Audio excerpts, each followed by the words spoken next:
Cuando los ejércitos aliados abrieron los portones de los campos nazis en 1945, no encontraron libertad, sino un paisaje de cadáveres, enfermedad y horror. Y en ese instante, la línea entre justicia y venganza se quebró. Lo que siguió fueron escenas brutales, linchamientos, ejecuciones sumarias y una furia acumulada durante años. Esta es la historia de cómo los prisioneros, al fin liberados, se convirtieron en jueces y verdugos de sus carceleros. Se acerca la hora de la venganza.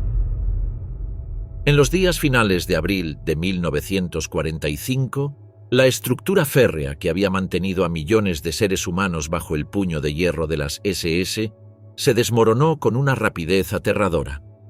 La maquinaria de vigilancia, disciplinada y despiadada hasta entonces, comenzó a mostrar grietas en cada costura. Los guardias que habían sostenido durante años la rutina de palizas, ejecuciones sumarias y selecciones para el exterminio se transformaron, en cuestión de horas, en hombres y mujeres presa del pánico, sin más autoridad que la que podían imponer sus fusiles, y sabiendo que esos fusiles pronto serían inútiles. La derrota alemana no era ya un rumor lejano. El rugido de la artillería aliada resonaba como un tambor de muerte en cada barracón, y los prisioneros podían percibirlo en el temblor del suelo, en el olor del humo que llegaba desde kilómetros de distancia. El colapso empezó con pequeñas señales. En Dachau, Buchenwald, Mauthausen, Bergen-Belsen y tantos otros campos, los prisioneros notaron que las formaciones matinales se realizaban con una torpeza inusual. Los SS llegaban tarde, algunos con uniformes arrugados, otros sin la rigidez marcial que hasta entonces había sido su sello. Los gritos ya no tenían la misma fuerza. El látigo o la culata se seguían descargando, pero con un matiz de desesperación, como si ellos mismos comprendieran que esas últimas muestras de brutalidad eran ya inútiles. Muchos de los prisioneros comprendieron, antes incluso de ver a los tanques aliados, que el poder de sus verdugos se desmoronaba. En Buchenwald, en los días previos a la llegada de los norteamericanos, los internos organizados en el Comité Internacional Clandestino observaron cómo las filas de las SS se adelgazaban cada jornada. Oficiales que durante años habían recorrido los patios con gesto de dioses todopoderosos comenzaron a desaparecer, enviados al frente, ejecutados por deserción o simplemente fugados en la noche. Quienes quedaron eran en muchos casos jóvenes reclutas o auxiliares demasiado inexpertos para mantener el mismo clima de terror. El olor a miedo en los guardianes era evidente. Ya no se trataba solo del hedor de los crematorios o del estiércol de los caballos. Era el sudor frío de quienes saben que la muerte se acerca y que no podrán escapar de ella. En Dachau, el 28 de abril, los prisioneros escucharon disparos esporádicos en las inmediaciones. La noticia corrió de boca en boca. Los estadounidenses estaban a menos de 20 kilómetros. Esa madrugada varios guardias intentaron despojarse de sus insignias y colocarse ropa de prisioneros para confundirse con la masa famélica que habían martirizado durante años. Era un gesto inútil. Los internos, que habían aprendido a reconocer el andar, la voz y hasta el olor de cada capo o SS, podían distinguirlos con una precisión mortal. Bastaba una mirada para que alguien señalara: «Ese nos mató al compañero. Ese golpeó hasta la muerte a mi hermano». La memoria del dolor era una llama imposible de apagar. En Bergen-Belsen, el colapso tomó un matiz aún más grotesco. El campo se había convertido en una inmensa cloaca de cuerpos insepultos y enfermos agonizantes. Los británicos estaban cerca y los guardias sabían que no había forma de ocultar la evidencia. Algunos intentaron negociar, otros huyeron por los bosques. Pero un grupo de auxiliares femeninas permaneció hasta el final, creyendo que su condición las salvaría. Fue un error fatal. Los prisioneros, en cuanto comprendieron que la vigilancia había cedido, se abalanzaron sobre ellas con piedras, palos y las pocas armas improvisadas que podían encontrar. Nadie pidió clemencia. Los chillidos de esas mujeres, que durante años habían azotado y humillado, fueron acallados en el barro del campo. El derrumbe no fue solo militar, fue psicológico, visceral. Las SS habían construido un aura de invencibilidad sustentada en uniformes impecables, botas lustradas, armas cargadas y un aparato de terror que parecía eterno. Pero cuando los prisioneros vieron a sus guardianes llorar, suplicar o escapar como ratas, la ilusión se rompió para siempre. El miedo cambió de bando. Por primera vez en años, los internos comprendieron que podían golpear, podían devolver cada bofetada, cada noche de hambre, cada fusilamiento al amanecer. En Ohrdruf, primer campo liberado por los estadounidenses, los soldados encontraron a varios SS que habían sido capturados por los propios prisioneros antes de huir. Estaban maniatados, ensangrentados, mutilados. Algunos aún respiraban, apenas cuando los americanos cruzaron la alambrada. Era el rastro visible de una justicia inmediata, sin juicios, sin testigos ni actas notariales. Un prisionero que había visto a su hijo morir de inanición no necesitaba tribunal alguno para dictar sentencia. El colapso fue también un espectáculo de desintegración moral. Hubo guardias que, desesperados, intentaron pedir perdón a los prisioneros, ofreciéndoles pan o cigarrillos. El resultado fue peor. Esa súplica de clemencia era recibida con golpes, porque el gesto tardío no borraba los años de horror. Los sobrevivientes habían visto demasiadas veces esas manos repartir latigazos o empujar cuerpos desnudos hacia las cámaras de gas. Ningún pedazo de pan podía expiar ese pasado. En Dachau, tras la llegada de los aliados, el colapso alcanzó su clímax brutal. Soldados estadounidenses, al ver los cuerpos apilados como leña junto a las vías del tren de la muerte, permitieron que los prisioneros se abalanzaran contra los SS capturados. Algunos de esos guardias fueron alineados contra los muros y fusilados en el acto. Otros fueron golpeados hasta la muerte por prisioneros que usaban sus propias manos, barras de hierro o piedras.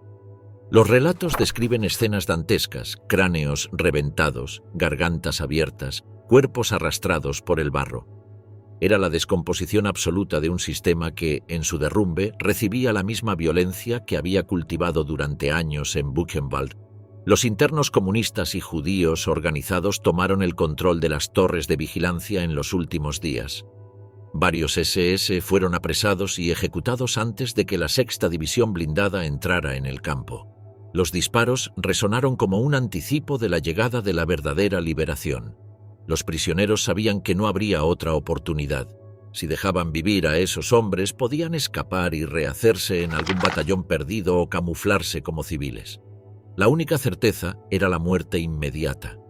En Mauthausen, españoles, checos y polacos, agotados tras años de trabajos forzados, protagonizaron una de las escenas más violentas. Cuando los estadounidenses cruzaron los portones, encontraron a varios capos y SS colgando de improvisadas sogas, linchados por la multitud enardecida.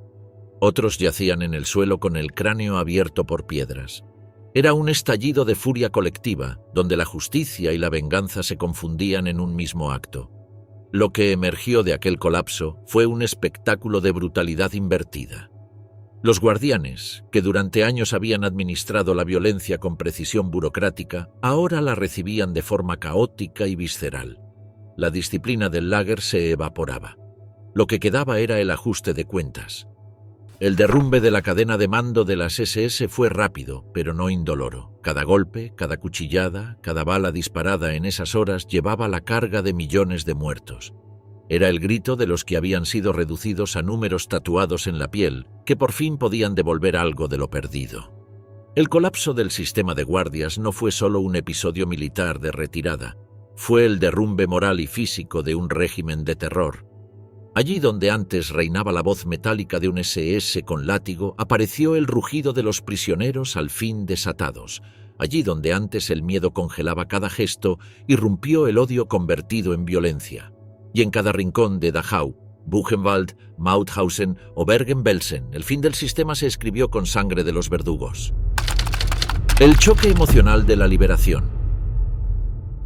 El día en que las alambradas se abrieron, el aire no trajo alivio inmediato, sino un vértigo insoportable. Los tanques estadounidenses, británicos o soviéticos irrumpieron en un universo que apestaba a cadáveres sin enterrar, excrementos, vómito y humo rancio. Los soldados, endurecidos por meses de combate en Normandía, en las Ardenas o en las ruinas de Berlín, se encontraron de golpe con algo que los dejó temblando. Cuerpos apilados como leña, rostros reducidos a calaveras vivientes, ojos amarillentos que miraban con la mezcla de esperanza y locura de quien ha visto demasiado. Fue un choque que desarmó hasta a los más curtidos. Y para los prisioneros, ese mismo instante fue el despertar de una rabia contenida durante años, una explosión emocional que desembocó en violencia contra sus verdugos. Los testimonios de Dachau son los más feroces. Cuando la 45ª División de Infantería entró en el campo el 29 de abril de 1945, encontró 39 vagones estacionados en la vía muerta junto a la entrada.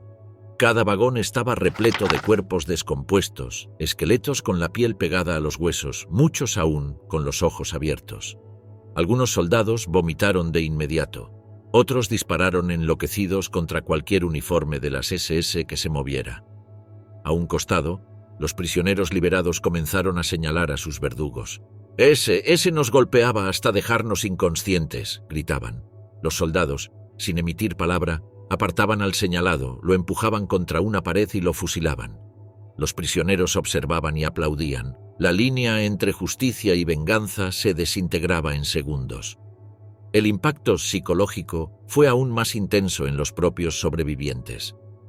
El choque emocional de ver caer a los SS, de contemplar cómo esos hombres que habían sido dioses todopoderosos dentro de las alambradas ahora lloraban, pedían clemencia o eran arrastrados como animales, fue indescriptible.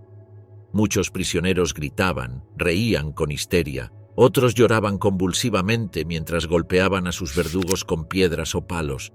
No había disciplina ni organización. Era la rabia cruda, una descarga de odio acumulado durante años de hambre, torturas y ejecuciones. El derrumbe emocional se expresaba en golpes repetidos hasta pulverizar cráneos, en puñaladas improvisadas con cuchillos de cocina robados, en linchamientos que parecían no tener fin. En Buchenwald, cuando los prisioneros organizaron la insurrección interna pocos días antes de la llegada de los estadounidenses, las escenas fueron igual de brutales. Los guardias capturados eran arrastrados hasta los patios y ejecutados en medio de gritos. Los prisioneros que durante años habían sido reducidos a números tatuados y a huesos envueltos en harapos, se transformaron en jueces implacables. El choque emocional de pasar de la impotencia absoluta a la posibilidad real de vengarse convirtió esos minutos en una orgía de violencia. No hubo advertencias, ni acusaciones formales, ni juicios. Bastaba una mirada, un dedo señalando a un capo o a un SS, y la multitud se abalanzaba sobre él. Los gritos de auxilio eran ahogados bajo una lluvia de golpes. En Bergen-Belsen, la liberación fue un espectáculo de horror sin precedentes. Los británicos que entraron el 15 de abril encontraron 60.000 sobrevivientes agonizando y más de 10.000 cadáveres pudriéndose a cielo abierto. La peste amenazaba con propagarse. Allí, los prisioneros apenas podían mantenerse en pie, pero incluso en ese estado de debilidad, hubo quienes encontraron fuerzas para abalanzarse sobre los guardias y las auxiliares femeninas de las SS. Los relatos hablan de linchamientos públicos, de mujeres arrastradas por el cabello y golpeadas hasta la muerte, de hombres colgados de improvisadas sogas. Fue un estallido brutal, un acto de catarsis que mostraba hasta qué punto la liberación no trajo calma, sino una furia desatada imposible de contener para los soldados aliados. El choque emocional fue doble. Por un lado, la visión del horror absoluto. Por otro, la constatación de que sus propios liberados se transformaban en ejecutores. Hubo oficiales que intentaron detener las represalias, ordenar la captura formal de los guardias para juzgarlos más tarde. Pero en muchos casos los propios soldados estaban tan impactados que dejaron hacer. En Dachau, por ejemplo, algunos oficiales apartaron la vista mientras los prisioneros destrozaban a golpes a los SS. Otros incluso entregaron sus armas a los sobrevivientes para que ellos mismos decidieran el destino de sus verdugos. El campo se convirtió en un escenario de locura colectiva donde el odio, la justicia y la venganza se confundían en una misma marea. El choque emocional no fue un instante aislado. Durante días, en los campos recién liberados, continuaron apareciendo cuerpos de SS ejecutados. Los prisioneros recorrían las barracas, identificaban a los capos más crueles, los arrastraban fuera y los linchaban. La guerra había terminado para ellos, pero la violencia seguía siendo la única forma de expresión posible. No había tiempo ni espacio para procesos legales, la única justicia imaginable era inmediata, brutal y definitiva. La liberación no fue solo el derrumbe de las alambradas, sino el desbordamiento de una ira acumulada que no podía ser contenida. En Ebensee, subcampo de Mauthausen, las escenas fueron tan violentas como en Dachau. Los prisioneros, al ver entrar a los soldados estadounidenses, se abalanzaron sobre los guardias restantes y los golpearon hasta matarlos. Las piedras y los puños fueron suficientes para devolver, en una fracción de minutos, años de sufrimiento. Los soldados contemplaban atónitos mientras el suelo se teñía de sangre. El choque emocional de esa violencia no afectaba solo a los sobrevivientes, sino también a los propios liberadores, que regresaron a sus campamentos con pesadillas que los acompañarían de por vida. La brutalidad de esas horas no puede explicarse solo como venganza. Fue el estallido de una presión insoportable, el momento en que cuerpos famélicos y espíritus quebrados encontraron una última energía para gritar que aún estaban vivos. Ese grito se expresó en la destrucción de quienes durante años habían personificado la muerte. Los prisioneros no solo mataban a los SS, en cada golpe destruían un símbolo. Cada linchamiento era un intento desesperado de recuperar algo de dignidad arrancada en los crematorios y las zanjas comunes. Era una violencia primitiva, pero también profundamente humana. El choque emocional de la liberación fue, en esencia, una inversión total de papeles. Los verdugos se transformaron en víctimas y las víctimas en ejecutores. En Dachau, los prisioneros famélicos arrastraban por el barro a oficiales que hasta el día anterior habían dictado vida o muerte con un simple gesto de la mano. En Buchenwald, los capos que habían disfrutado de privilegios a costa de la miseria de sus compañeros eran linchados sin piedad. En Bergen-Belsen, las guardianas que habían golpeado hasta el delirio a mujeres enfermas suplicaban clemencia antes de ser asesinadas. El impacto fue tan brutal que durante décadas muchos testigos callaron. Los informes oficiales de los ejércitos aliados apenas mencionan de pasada las represalias, concentrándose en describir el horror del campo. Pero en los testimonios de sobrevivientes y soldados, recogidos años más tarde, el tema aparece con crudeza. La liberación no fue un momento solemne de victoria, fue un estallido de rabia y de sangre. Ese choque emocional quedó grabado en la memoria de todos los que lo vivieron, como un recordatorio de que la línea entre víctima y victimario puede romperse en segundos cuando la historia se quiebra de manera tan brutal.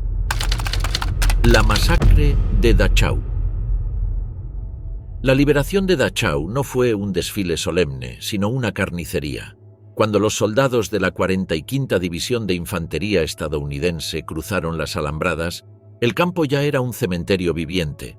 32.000 prisioneros famélicos yacían entre 10.000 cadáveres apilados en zanjas, barracones y vagones de tren estacionados en la vía muerta.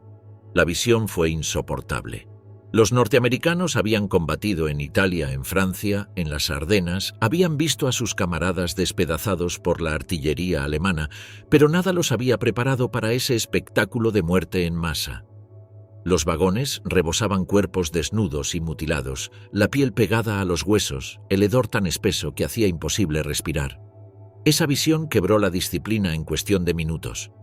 Los guardias de las SS que aún permanecían en el campo intentaron rendirse en formación. Algunos llegaron con las manos en alto, arrojando sus armas. Otros intentaron esconderse entre los prisioneros, arrancándose las insignias, cubriéndose con mantas robadas de los barracones. Fue inútil. Los prisioneros, que conocían cada rostro de sus verdugos, los señalaban de inmediato. «¡Ese me golpeó hasta dejarme inconsciente!», gritaba uno. «¡Ese mató a mi hermano en el patio!». Bastaba un dedo acusador para que el destino estuviera sellado. Los soldados norteamericanos, desbordados por la furia y el asco, apartaban a los señalados y los empujaban hacia un rincón del campo. Allí los fusilaban en fila. El primer grupo fue ejecutado contra un muro de piedra, cerca de la entrada. Los disparos retumbaron sobre el silencio atroz de los prisioneros que observaban. Nadie lloró a los muertos. El eco de las balas fue recibido con gritos de júbilo, risas nerviosas, incluso aplausos. Era la primera vez que los supervivientes veían caer a los SS sin miedo, sin represalias, sin que la muerte golpeara a los inocentes. El terror se invertía en segundos. A medida que avanzaban por el campo, los norteamericanos encontraban más guardias escondidos en sótanos, en oficinas, incluso en los áticos de los barracones. Cada captura terminaba del mismo modo. Un empujón, un culatazo, un disparo en la cabeza. Algunos soldados contaron después que habían matado a hombres desarmados, a SS que ya no ofrecían resistencia, simplemente porque no podían tolerar la idea de que siguieran vivos. «Era justicia instantánea», escribió uno en una carta. «No podíamos permitir que se marcharan intactos después de lo que vimos». Los prisioneros, entretanto, desataron su propia justicia. Armados con piedras, palos y barras de hierro, se abalanzaron sobre capos y guardias capturados. Los arrastraban por el barro, los golpeaban hasta dejar sus cuerpos irreconocibles. Algunos fueron colgados de improvisadas sogas en los postes de las torres de vigilancia. Otros fueron arrojados contra las alambradas electrificadas, que ya no estaban conectadas, pero servían como símbolo, y rematados a patadas. Los gritos de los moribundos se mezclaban con los alaridos de furia de los liberados. Era un espectáculo caótico y salvaje, imposible de controlar. La escena más brutal se vivió en el patio de armas, donde decenas de SS capturados fueron alineados en el suelo. Los soldados estadounidenses ordenaron a un pelotón abrir fuego. Los cuerpos cayeron en montón, formando una montaña de uniformes ennegrecidos y charcos de sangre que se extendieron hasta las botas de los tiradores. El olor metálico de la sangre fresca se mezclaba con el hedor de los cadáveres en descomposición. Algunos soldados continuaron disparando incluso cuando los cuerpos ya no se movían, vaciando cargadores enteros sobre masas inertes, como si cada bala pudiera borrar una fracción del horror que habían presenciado en los vagones. Los prisioneros, enardecidos, participaron en la masacre con un frenesí que desbordaba todo límite. Algunos se abalanzaron sobre guardias caídos aún con vida, arrancándoles las ropas, pateando sus cabezas hasta destrozarlas. Otros los apuñalaban con cuchillos improvisados repetidamente, gritando nombres de familiares asesinados. Hubo quien mordió, quien escupió sobre los cuerpos moribundos, quien los orinó antes de que exhalaran el último aliento. La violencia era tan personal que cada golpe parecía dirigido no solo al hombre en cuestión, sino a todo el sistema que había devorado a millones. La masacre no distinguió edades. Jóvenes reclutas de las SS que apenas habían llegado semanas antes fueron linchados con la misma rabia que oficiales veteranos responsables de miles de muertes. Para los prisioneros no había matices. Cada uniforme representaba la muerte, cada insignia era una sentencia. El odio era indiscriminado, total. Y los soldados aliados no intervinieron para detenerlo. Muchos habían perdido la noción de disciplina, arrastrados por la misma rabia. Otros se limitaron a observar, comprendiendo que lo que ocurría era inevitable, casi necesario. Los relatos posteriores hablan de un campo convertido en matadero, cuerpos de SS tirados en las cunetas, cadáveres con las caras aplastadas a golpes, oficiales colgados de los árboles, mujeres auxiliares humilladas y golpeadas hasta morir. Las calles internas estaban sembradas de charcos de sangre fresca que se mezclaban con las heces y la suciedad acumulada. El silencio que había dominado Dachau durante años fue sustituido por un estruendo de disparos, gritos, alaridos de dolor y carcajadas histéricas. Algunos sobrevivientes recordaron esas horas como una liberación absoluta, no solo del cautiverio, sino del miedo. «Por primera vez no tuve miedo de morir», dijo un exprisionero polaco. «Vi caer a los que me habían hecho temblar cada día y supe que ya no podían tocarnos más». Otros lo recordaron con vergüenza, incapaces de asimilar la violencia desatada, pero conscientes de que no podían detenerla. Para los estadounidenses, Dachau dejó una marca imborrable. Soldados endurecidos por años de combate confesaron que lo que más pesadillas les provocó no fue el frente, sino el campo. No solo los cadáveres apilados, sino el recuerdo de haber disparado contra hombres desarmados, de haber permitido que una multitud famélica destruyera a sus verdugos. Era un trauma que los acompañaría durante décadas. El 29 de abril de 1945, Dachau se transformó en el espejo invertido del terror que había sostenido durante años. La ejecución masiva de los guardias de las SS no fue un acto ordenado, ni planificado, ni registrado en documentos oficiales como parte de una operación militar. Fue un estallido brutal, un desgarro emocional colectivo que arrasó cualquier frontera entre justicia y venganza. Allí, en ese campo empapado de sangre y hedor, la historia se torció para siempre. Ajusticiamientos brutales en Buchenwald. En los últimos días de marzo y los primeros de abril de 1945, el campo de concentración de Buchenwald era un hervidero de tensiones. El frente estadounidense avanzaba con rapidez desde el oeste y la Luftwaffe ya no dominaba los cielos. El rugido de los cañones se escuchaba desde las colinas cercanas y los prisioneros, curtidos por años de cautiverio, comprendían que la caída del Tercer Reich estaba a horas de distancia.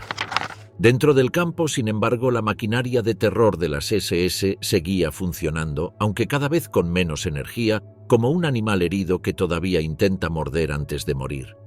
Los internos habían aprendido a leer las señales de sus guardianes. Los oficiales de las SS ya no caminaban con la arrogancia habitual, sino con los ojos inquietos, siempre mirando hacia la alambrada, atentos a los ruidos lejanos. Los prisioneros sabían que el sistema se tambaleaba y esa certeza encendió una chispa que pronto se convirtió en fuego abierto. El Comité Internacional Clandestino, compuesto por prisioneros comunistas, socialistas, judíos y otros grupos organizados, llevaba años esperando ese momento. Habían escondido armas improvisadas, habían trazado planes de insurrección y ahora, por fin, tenían la oportunidad de ejecutar a sus verdugos sin esperar a la llegada de los aliados. El 11 de abril, la revuelta estalló. Cuando las tropas estadounidenses estaban ya a pocos kilómetros, los prisioneros se apoderaron de las torres de vigilancia y de los barracones donde se almacenaban armas ligeras. Los pocos SS que todavía quedaban en el campo intentaron resistir, pero el caos fue inmediato. Los internos, flacos hasta parecer espectros, se abalanzaron con una furia acumulada durante años. Algunos disparaban con rifles arrebatados a los guardias, otros utilizaban cuchillos, piedras, palos. Era una masa que rugía, que se movía como un enjambre hambriento de justicia. Los SS capturados fueron arrastrados hasta el patio central. Los testimonios hablan de escenas de linchamiento sin piedad. Oficiales que hasta el día anterior ordenaban ejecuciones con una simple inclinación de cabeza suplicaban clemencia, prometían obediencia, pedían ser entregados a los aliados. Nadie escuchaba.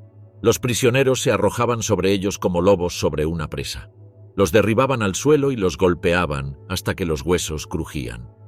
Algunos fueron colgados de improvisadas sogas atadas a vigas o postes. Otros fueron alineados contra una pared y ejecutados sumariamente. La violencia no distinguió rangos. Capos que habían colaborado con las SS, ganándose privilegios a base de delatar y torturar a sus propios compañeros, fueron reconocidos y marcados para morir. Bastaba un grito: «¡Ese me robó la ración de pan! ¡Ese mató a golpes a mi hermano!», para que la multitud se abalanzara. Los cuerpos eran despedazados a golpes de barra de hierro, los rostros triturados a patadas. No había proceso ni acusación formal, la memoria del sufrimiento era la única prueba. Algunos relatos cuentan que los prisioneros mantuvieron a varios SS vivos durante horas, golpeándolos intermitentemente, dejándolos arrastrarse por el barro antes de asestárseles el golpe final. Era un espectáculo macabro de revancha, donde la tortura cambiaba de manos. Los verdugos de ayer se convertían en juguetes de la ira desatada de aquellos que habían sobrevivido al hambre, al tifus, a las cámaras de gas de Auschwitz antes de ser trasladados a Buchenwald. Cada golpe era un ajuste de cuentas con la historia. Cuando los soldados de la 6ª División Blindada estadounidense entraron finalmente en el campo, el humo aún flotaba sobre los barracones. El olor de los cadáveres era insoportable. Vieron cuerpos de SS esparcidos en los patios, algunos desnudos, otros colgando de sogas improvisadas. Los prisioneros, deshechos por la debilidad pero enardecidos por la furia, les mostraban a los visitantes los restos de sus verdugos con una mezcla de orgullo y locura. Habían tomado el poder por unas horas y lo habían ejercido con la misma brutalidad que habían sufrido. El choque para los estadounidenses fue inmediato. Esperaban encontrar prisioneros famélicos aguardando su liberación, pero hallaron un campo donde la justicia ya se había servido de manera despiadada. Oficiales norteamericanos anotaron en sus diarios que nunca habían visto un odio tan puro, tan concentrado. El estallido de violencia era tan crudo que algunos soldados se sintieron incapaces de intervenir. Era imposible ordenar a hombres que habían perdido a toda su familia, que habían sido reducidos a números tatuados en la piel, que dejaran con vida a quienes los habían torturado. La escena se repetía en distintas esquinas del campo. En los barracones, los prisioneros recorrían las filas buscando capos ocultos. Los arrancaban de debajo de las literas, los sacaban a rastras y los arrastraban hasta el patio, donde los esperaban los golpes. En los sótanos, algunos guardias intentaron esconderse entre montañas de cadáveres, cubriéndose con mantas ensangrentadas. Fueron descubiertos y linchados en el acto. Nadie podía escapar de la mirada feroz de los prisioneros que recordaban cada rostro, cada gesto, cada voz que había dictado castigos durante años. Buchenwald se convirtió en un laboratorio de venganza. La disciplina férrea que había gobernado el campo durante años se evaporó en horas, reemplazada por el caos de la justicia salvaje. No había líderes que ordenaran los linchamientos, no había tribunales improvisados, era la multitud misma la que dictaba las sentencias con un dedo acusador y un golpe de barra de hierro. Los gritos de los SS moribundos se mezclaban con los cánticos de victoria de los prisioneros, un coro ensordecedor que sellaba el fin del terror. La brutalidad alcanzó también a mujeres que habían trabajado como auxiliares. Varias fueron reconocidas por prisioneras que habían sufrido sus golpes y humillaciones. Fueron arrastradas por el cabello, golpeadas con furia y asesinadas en medio del patio. Los soldados que llegaron poco después las encontraron aún tiradas en el barro, con los rostros irreconocibles por la paliza. El estallido de Buchenwald fue distinto al de Dachau, porque aquí los prisioneros habían preparado la insurrección con antelación. No fue solo un estallido de rabia desorganizada. Había una voluntad consciente de demostrar que podían tomar el control, de probar que eran capaces de levantarse contra sus verdugos. El ajuste de cuentas fue brutal porque estaba cargado de una preparación silenciosa que había durado meses, incluso años. Cada prisionero sabía a quién buscar, a quién señalar, a quién destruir. El campo se transformó en un escenario de sangre. Los patios estaban cubiertos de charcos oscuros, los muros manchados por disparos, los cuerpos de los SS amontonados como despojos. El aire, saturado de humo y muerte, vibraba con el eco de los gritos. Para los prisioneros, aquellos minutos eran la única forma imaginable de recuperar algo de dignidad, de gritar al mundo que no eran solo víctimas, que podían hacer pagar a sus verdugos con la misma moneda. El 11 de abril de 1945, Buchenwald no fue liberado, fue tomado. Y en esa toma, los verdugos fueron ajusticiados con la misma brutalidad que habían sembrado durante años. Mauthausen y Ebensee. Cuando los estadounidenses cruzaron los portones de Mauthausen el 5 de mayo de 1945, encontraron un infierno que parecía no haber cambiado en nada desde que la guerra comenzara. El campo, enclavado en las colinas de Austria, olía a carne podrida, a cal viva, a cuerpos deshechos por el hambre. Las canteras estaban sembradas de huesos, los barracones eran tumbas en vida. Decenas de miles de prisioneros apenas podían mantenerse en pie, reducidos a esqueletos envueltos en trapos. El recibimiento fue el delirio, brazos levantados, gritos de júbilo, cuerpos tambaleantes que caían de rodillas ante los tanques Sherman. Pero la liberación no fue solo un estallido de alegría. Fue también la hora de la venganza. En Mauthausen, los prisioneros habían aguardado ese momento con una tensión insoportable. Llevaban años observando cómo sus compañeros eran asesinados en las canteras, arrojados por la escalera de la muerte, fusilados en el patio. Sabían de memoria el rostro de cada capo, de cada SS que había gozado con el sufrimiento ajeno. Y cuando las cadenas de la disciplina nazi se rompieron, no hubo piedad. Los guardias que no habían huido fueron atrapados y arrastrados por la multitud. Los testimonios hablan de linchamientos brutales en plena plaza central, hombres que hasta el día anterior caminaban erguidos, con botas brillantes y armas al cinto, fueron derribados a puñetazos, pateados en el suelo, golpeados con piedras hasta que los cráneos se abrieron como frutas maduras. Algunos prisioneros se concentraron en los capos. Esos reclusos privilegiados, que habían ganado poder a base de delaciones y crueldad, eran odiados con una intensidad particular. Los prisioneros liberados los cazaban como animales dentro de los barracones. Los sacaban a rastras y los ejecutaban sin más. Muchos fueron colgados de improvisadas sogas, otros aplastados a golpes de barra de hierro. El suelo se manchaba de sangre fresca mientras los gritos resonaban entre las paredes del campo.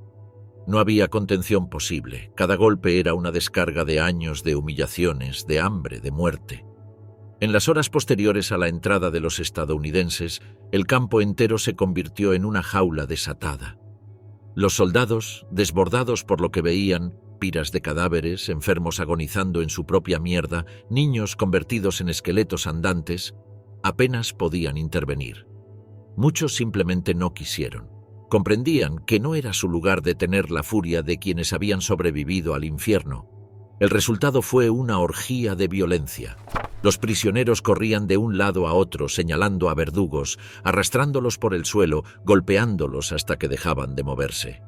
La justicia era inmediata, sin palabras, sin preguntas, sin pausas. Ebensee, subcampo de Mauthausen, fue aún más brutal. Cuando los norteamericanos entraron el 6 de mayo, se encontraron con un campo abarrotado de más de 18.000 prisioneros en condiciones indescriptibles. Las galerías subterráneas donde los nazis habían intentado construir fábricas de armas estaban llenas de cadáveres. Los guardias que permanecían allí sabían que no había escapatoria. Algunos intentaron entregarse a los estadounidenses, pero los prisioneros se interpusieron. La multitud famélica, que apenas podía sostenerse en pie, encontró una última reserva de fuerza para abalanzarse sobre ellos. Los testimonios describen cuerpos de SS golpeados con piedras, arrastrados por las calles del campo, colgados de postes eléctricos. Los gritos de dolor eran recibidos con carcajadas frenéticas. En Ebensee, la violencia fue indiscriminada. No se trató solo de ajustar cuentas con oficiales reconocidos, sino de arrasar con cualquiera que llevara un uniforme o una insignia. Jóvenes reclutas, auxiliares de cocina, incluso administrativos fueron asesinados junto a veteranos de las SS. La multitud no hacía distinciones. Cada prisionero veía en esos uniformes la encarnación de todo el sufrimiento soportado. El odio se desató como una marea incontenible. Los golpes eran tan repetidos que algunos cuerpos quedaron irreconocibles, reducidos a masas sangrientas en el barro. Los relatos de testigos hablan de escenas atroces. Guardias perseguidos hasta los barracones, sacados a empellones, golpeados con maderas hasta romperles la espina dorsal. Otros fueron arrojados desde lo alto de los muros y rematados con piedras. Los prisioneros no gritaban palabras de justicia. Gritaban nombres de hijos, de esposas, de padres asesinados. Cada golpe era personal, íntimo. La violencia era una traducción física de un dolor que no podía expresarse de otro modo. El caos no terminó con la llegada de los estadounidenses. Durante días posteriores, los prisioneros siguieron ajusticiando a capos y colaboradores. Los soldados encontraban cuerpos de SS en los campos, en las cunetas, en las canteras. Algunos habían sido colgados con carteles que decían asesino o ladrón. Otros habían sido mutilados antes de morir. El campo entero respiraba un aire de revancha implacable, una inversión total del orden que había reinado hasta entonces. Los supervivientes españoles de Mauthausen dejaron testimonios especialmente vívidos. Muchos relataron cómo reconocieron a capos que habían torturado a sus compañeros en la cantera, obligándolos a cargar piedras imposibles hasta desplomarse. Esos hombres fueron los primeros en morir. El odio acumulado durante años de esclavitud encontró su blanco en ellos. Un exprisionero recordaba: no importaba lo que hiciéramos, ningún castigo era suficiente. Podíamos golpear hasta que nuestras manos sangraran y aún así no alcanzaba para todo lo que habían hecho. En Ebensee, la escena se volvió casi ritual. Los prisioneros capturaban a un guardia, lo rodeaban, lo golpeaban en círculo, cada uno descargando un golpe como si fuera una ofrenda. El cuerpo iba cayendo lentamente hasta quedar reducido a una masa inerte. Entonces lo arrastraban por el barro, dejándolo expuesto para que todos lo vieran. Era una manera de afirmar que el orden había cambiado, que el terror ya no pertenecía a los SS, sino a quienes habían sido sus víctimas.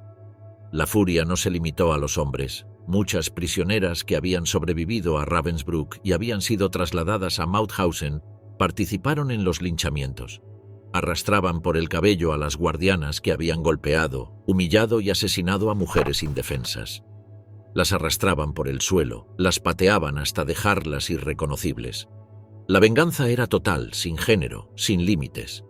La brutalidad de Mauthausen y Ebensee mostró hasta qué punto la liberación de los campos no significó paz inmediata, sino una explosión de violencia.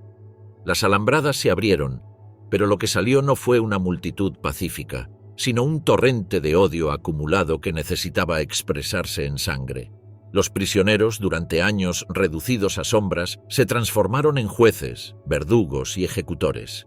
Cada muerte de un SS era un acto de redención momentánea, una manera desesperada de decirle al mundo que aún podían decidir, aunque fuera por unas horas, sobre la vida y la muerte. Las locuras de Bergen-Belsen. El 15 de abril de 1945, los británicos entraron en Bergen-Belsen.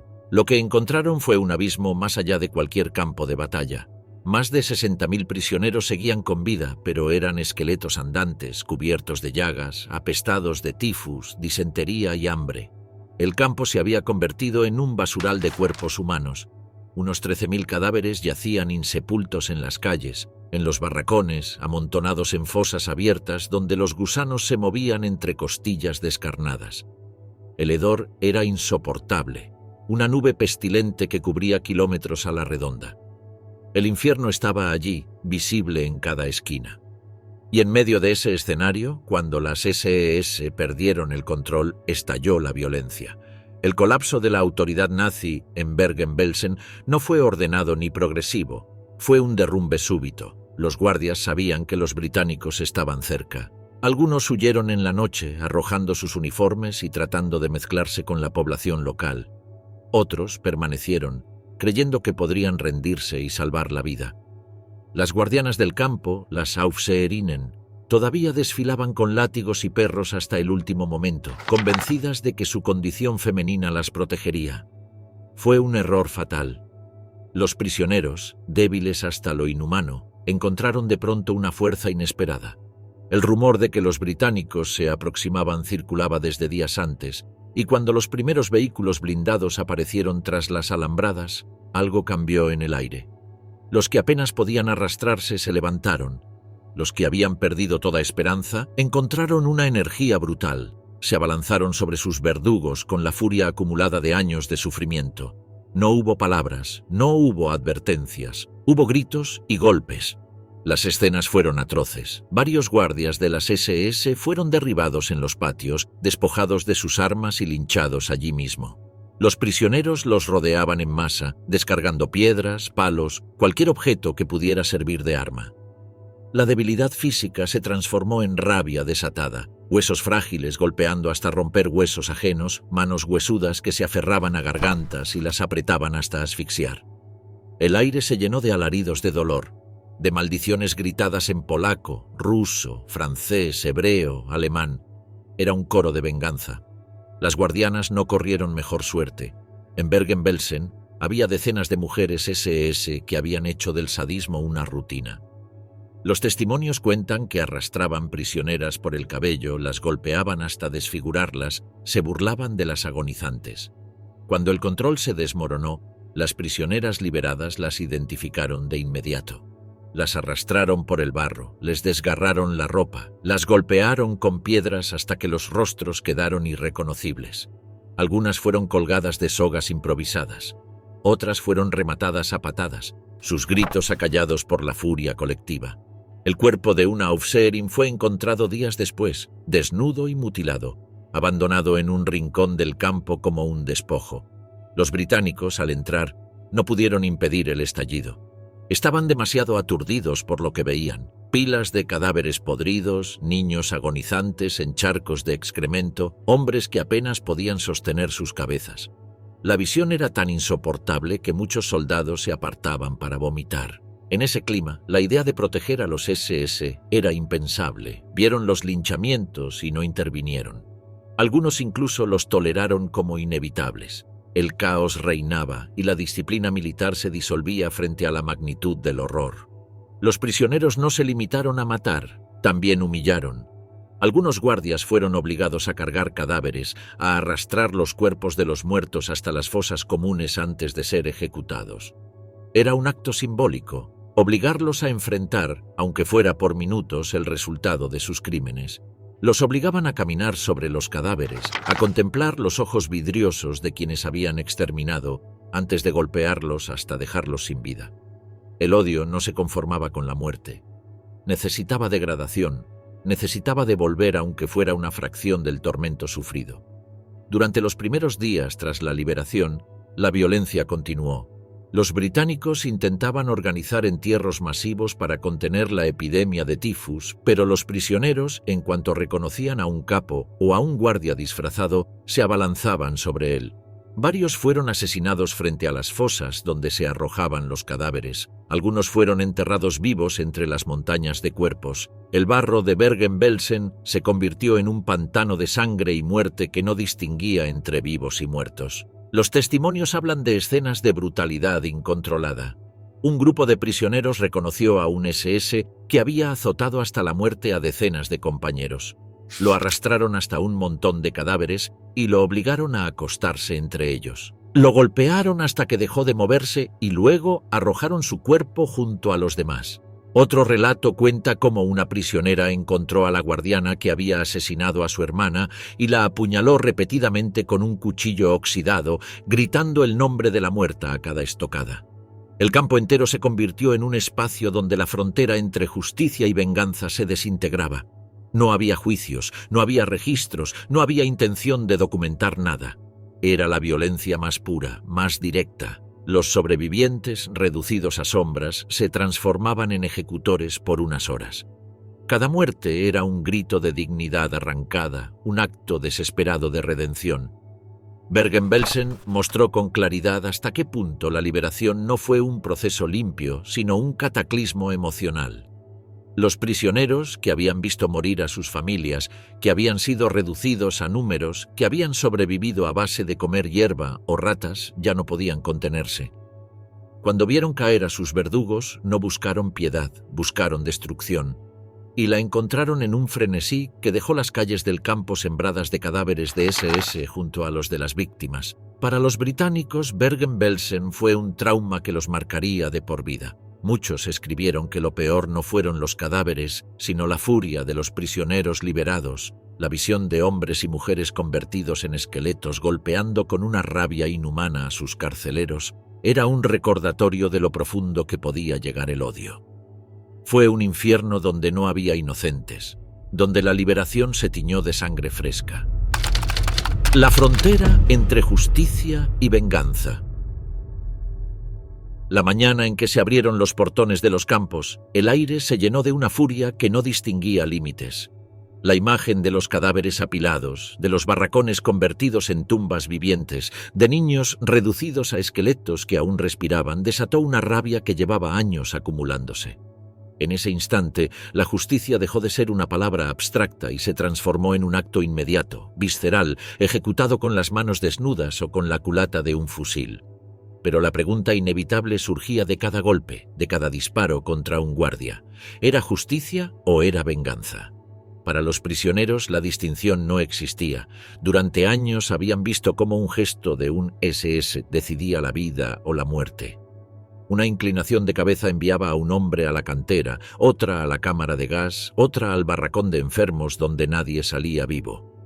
Los verdugos no pedían pruebas ni ofrecían juicios. Dictaban sentencias con la naturalidad de quien escoge un plato de comida. En el momento de la liberación, los prisioneros aplicaron la misma lógica invertida.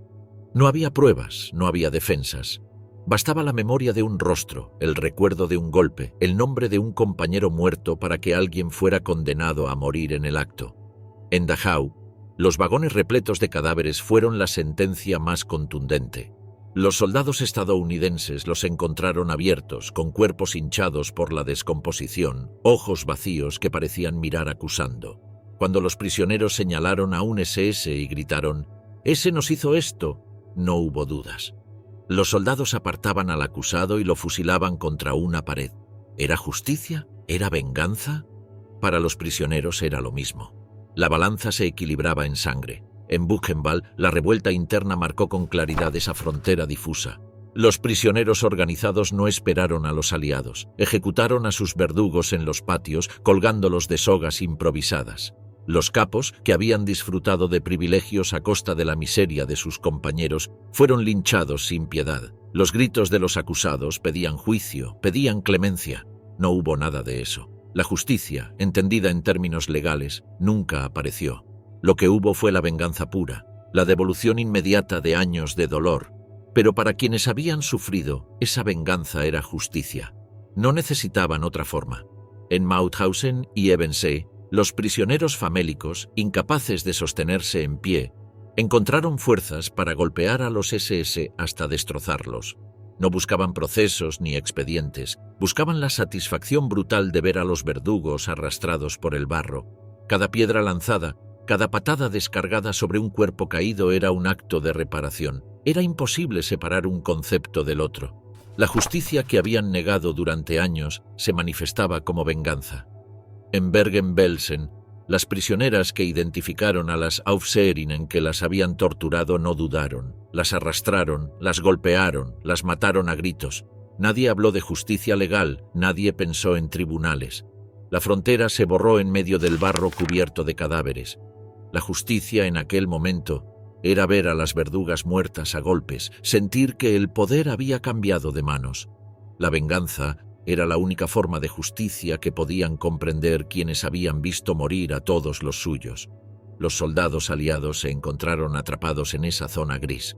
Algunos intentaron detener los linchamientos, ordenar que los SS fueran hechos prisioneros para ser juzgados, pero la mayoría no tuvo fuerzas para intervenir.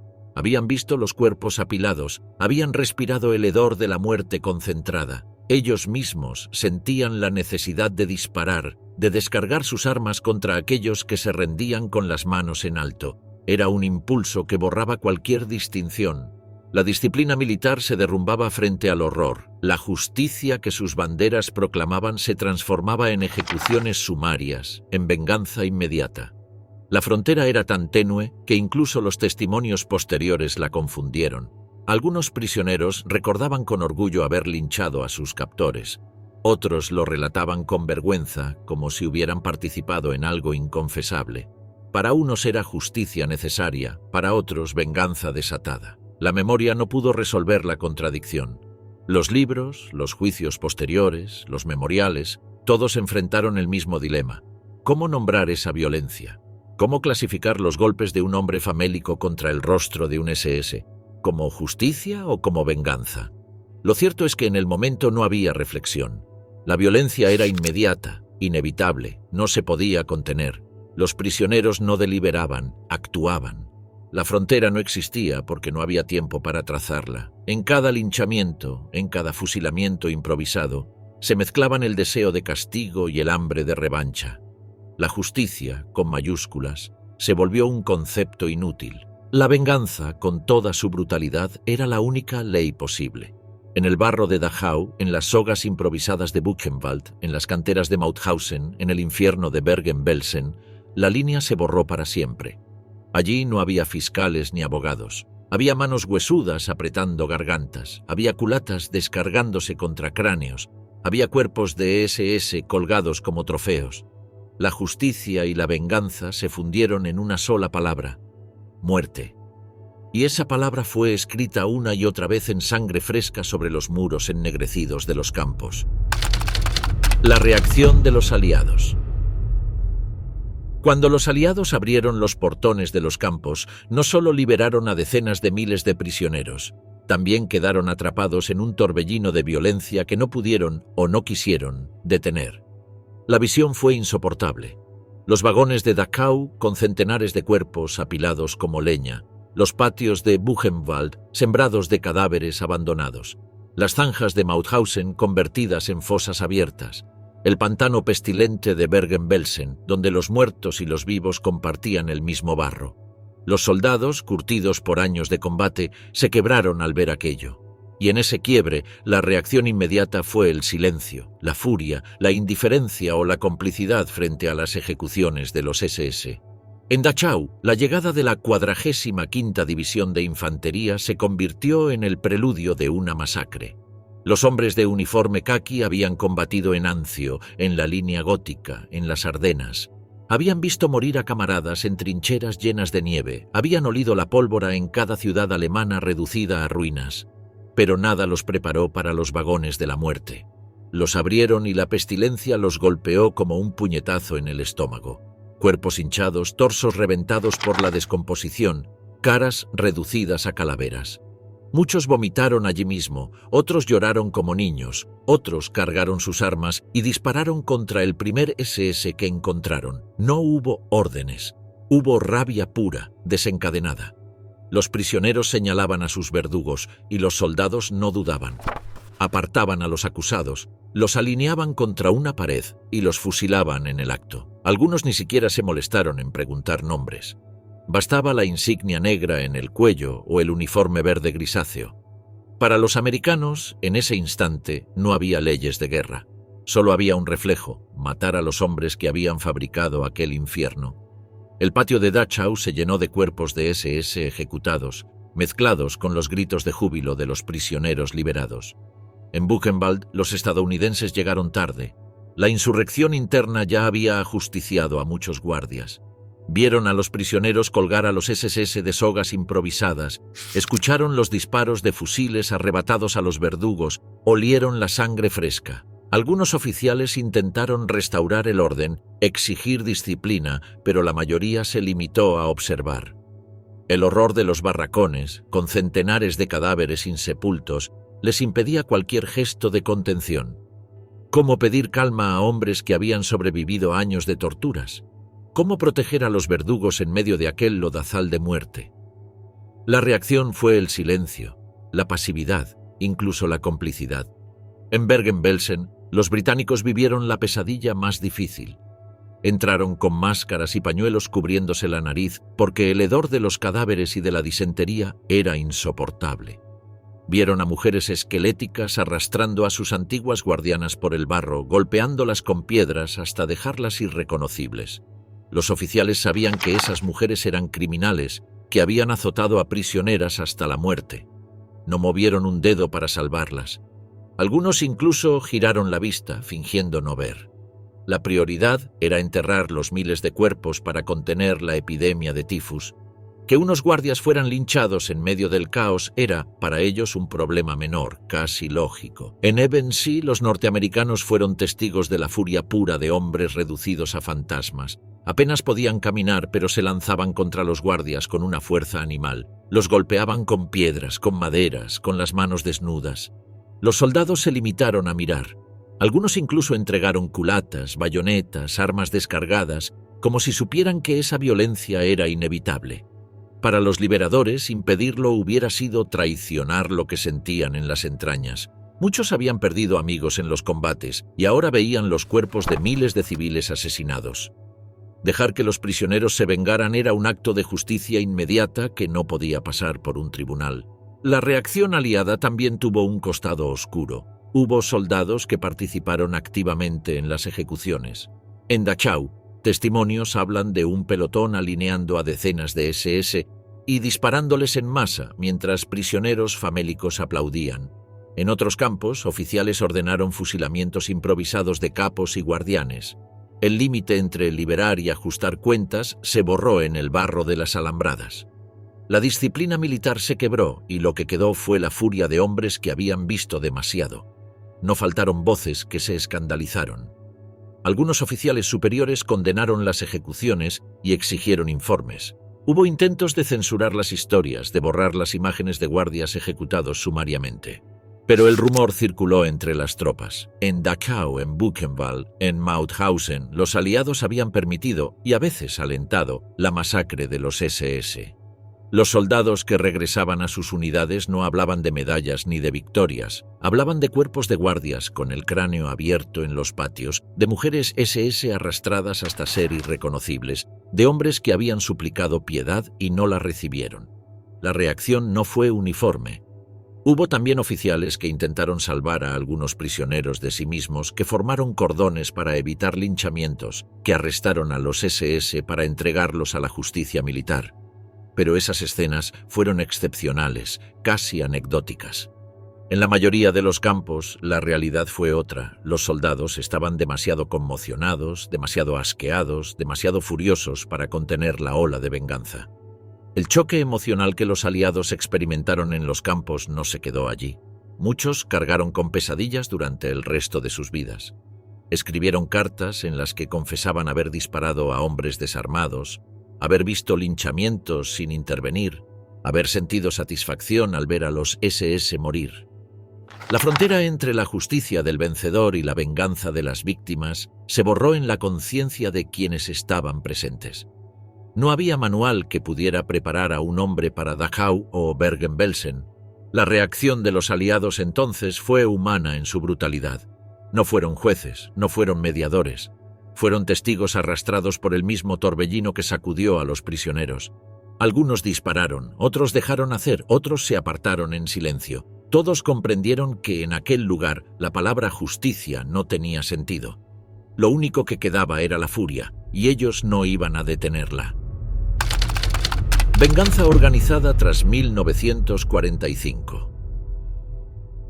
Para muchos supervivientes, el ajuste de cuentas no terminaba en el barro de las alambradas, apenas comenzaba. La guerra podía haber acabado en el papel, pero la memoria de los hornos y de las cámaras de gas no se desvanecía. Los aliados hablaban de tribunales, de leyes, de Nuremberg.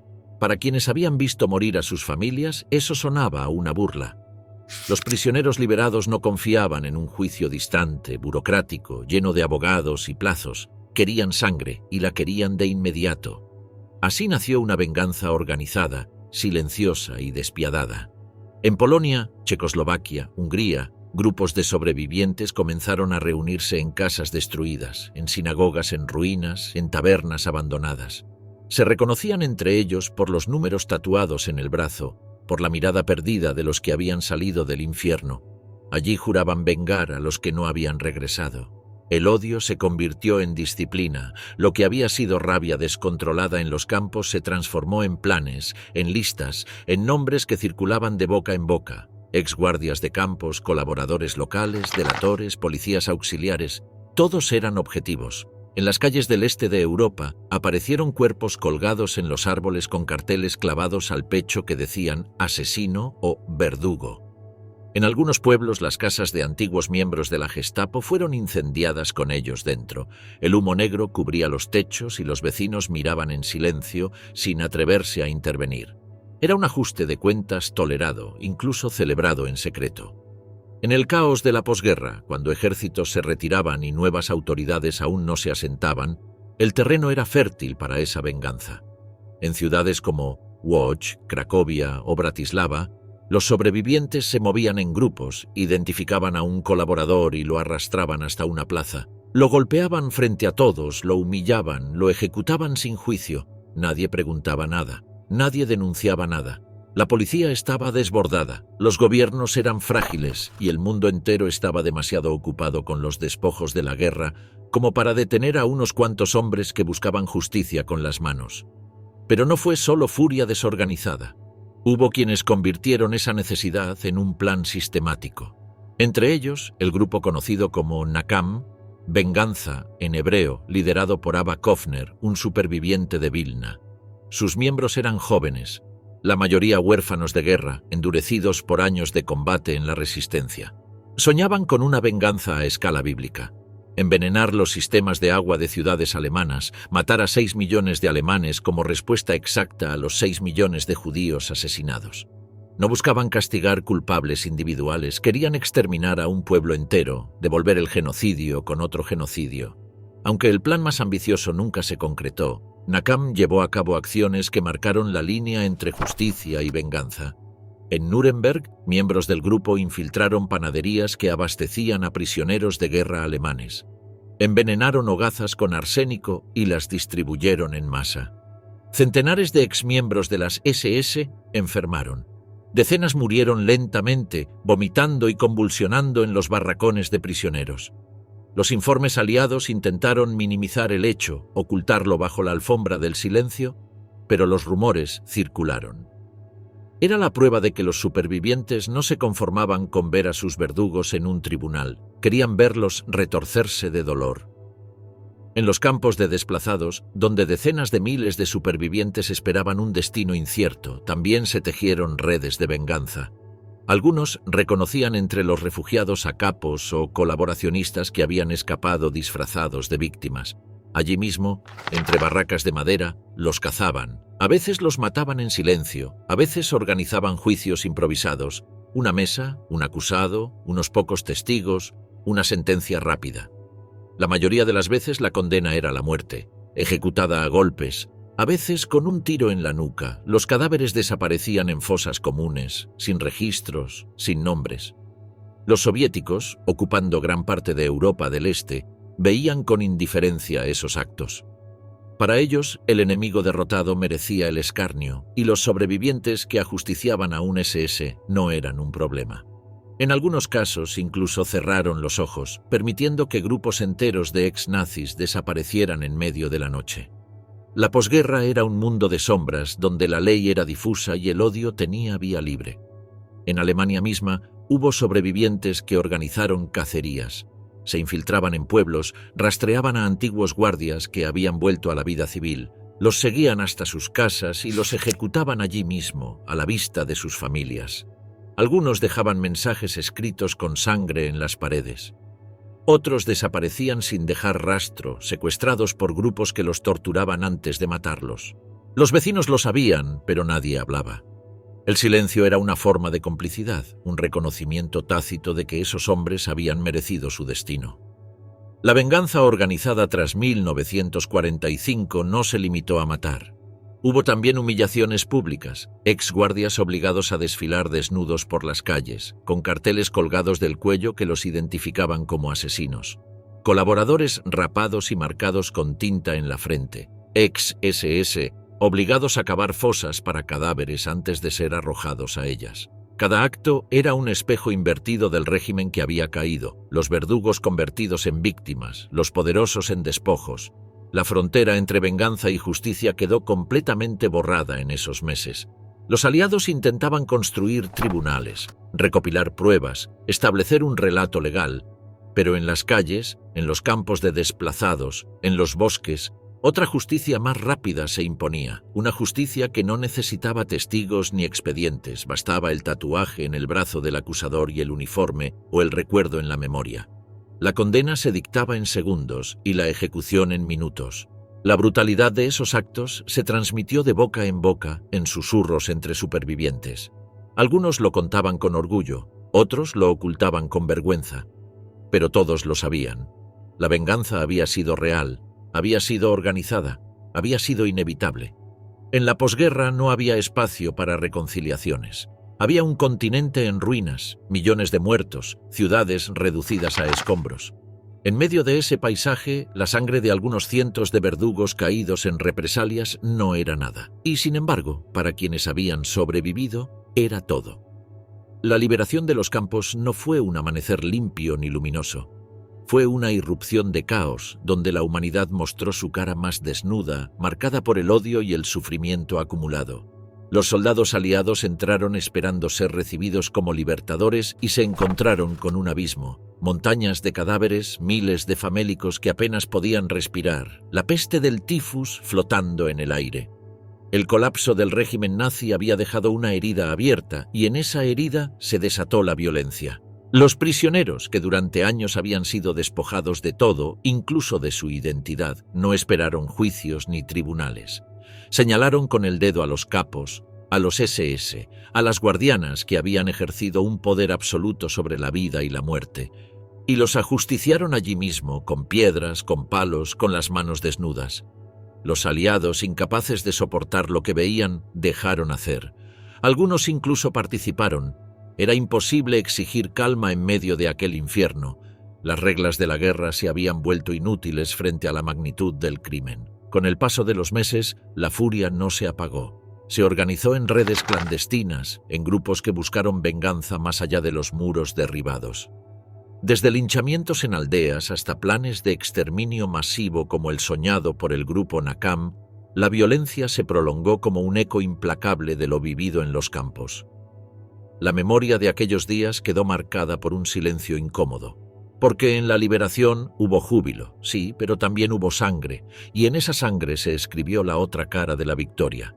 La certeza de que, tras tanto dolor, la justicia no pudo separarse de la venganza y que la liberación fue también una orgía de muerte.